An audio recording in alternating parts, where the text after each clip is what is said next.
One of the largest battles in the history of New Eden recently took place in the system of M-OEE8, located in the region of Tribute.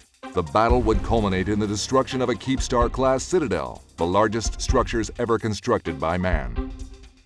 It was a thought-provoking moment just before the final battle to see the last few remaining defending ships still tethered to their besieged Keepstar, seemingly trying to hold on for just a few moments more before breaking off, attempting their escape.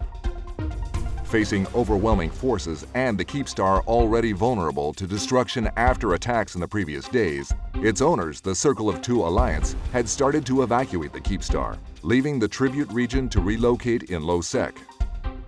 With the Keepstar surrounded on all sides by smaller Fortizar and Astrahus-class citadels, constructed to be used as staging posts, the attackers decided to change their carrier-based tactics from the previous attack and started forming up massive battleship fleets in preparation for the final push.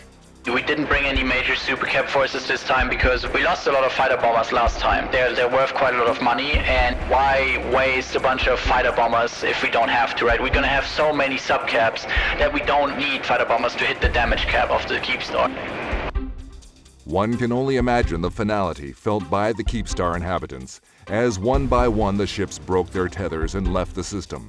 As the last ship, a Leviathan-class Titan, made its jump out of system, the fate of the Keepstar was already sealed. In a final act of defiance, the remaining occupants dug their heels in, determined to take as many attackers with them as possible. Only minutes later, the attackers moved in, engaging the Keepstar from up close, which also brought them into the range of the Keepstar defenses, including its devastating arcing Vorton projector, whose beam of destruction jumped between groups of attacking ships on regular bases, leaving horrific destruction in its wake.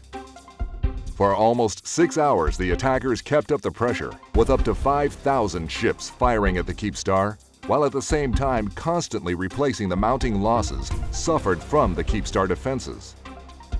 Fleets of the defending Circle of Two and their allies did not enter M-TAC-O directly, but instead they sprung a trap.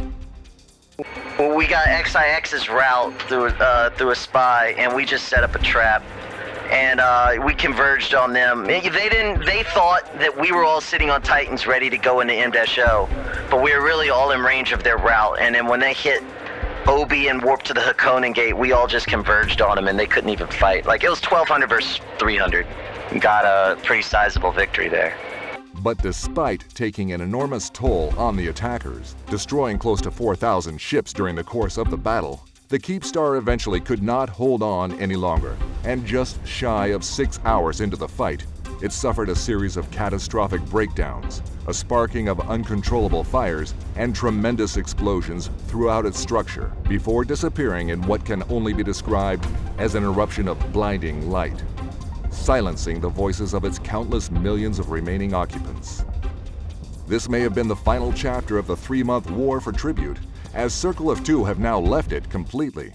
But there is still uncertainty as to what will happen to the region in the near future. We're probably just going to stage one system like a military alliance, as we do, and then we're going to clear citadels and then set up the correct SOV systems, right people holding SOV. From there, it's probably going to be rented.